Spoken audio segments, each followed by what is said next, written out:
Good morning, writer friends. Welcome to the Right Away After Party. We are here in London and in Florida. My name's Kath. And I'm Nick. I was so happy you've joined us today. As I say, we're in different locations, but the show still goes on. The show goes on. The party is still a party. And yeah. Even at 7 a.m. my time. Yeah, that's true. 7 a.m. before she goes to work. I think that's commitment. Yes. Well, I I get up love. early, get some writing done, and then go to work. Yeah, well done, well done. And meanwhile, I've moved my office down into the garden here because the weather's so gorgeous, and we might have Oh, a lovely. helicopter fly over or something, but we'll try not to worry about that. So Oh, it's so Nick, beautiful. yeah, Yes. Nick, tell me you made some changes to your office. So before we begin with our topic of the day, which will be imposter syndrome, Yes. uh, both of us have changed our working location or working routine. Tell us about Yeah. yours. Tell us about yours. Yeah. So, I'm just gonna bring the camera down a little bit, maybe, so I can show you where my desk is. So that my desk is facing, well, I don't know if that didn't really help much. Sorry. My desk used to face a window and it used to face this way. Mm-hmm. And I felt like that was okay, but I would find myself sometimes just like mesmerized by my environment and just watching outside and like watching birds and not really getting a lot of work done.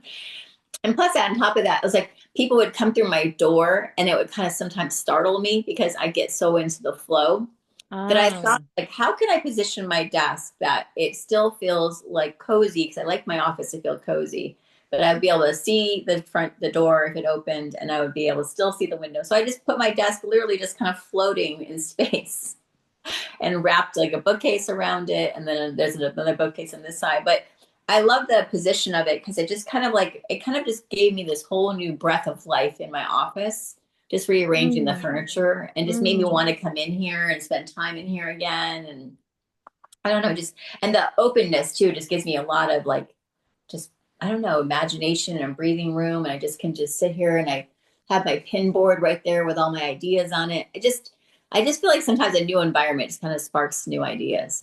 So, It but does. I'm really happy with the rearrangement. So, and I That's wasn't great. sure. Uh-huh. Uh-huh.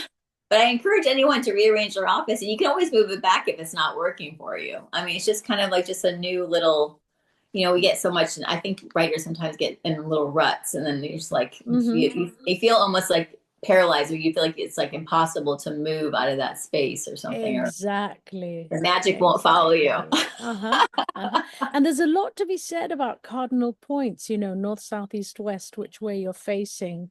Yeah. That I think is important.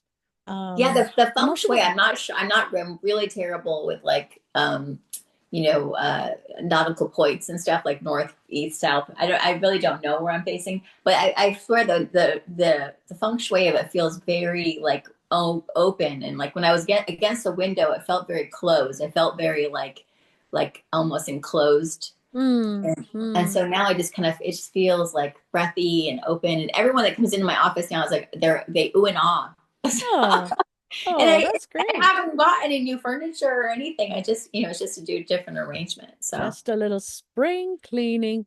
The huh. most beautiful yellow butterfly just flew past. I don't know if the Oh, camera captured it. no, I thought of you because you know what?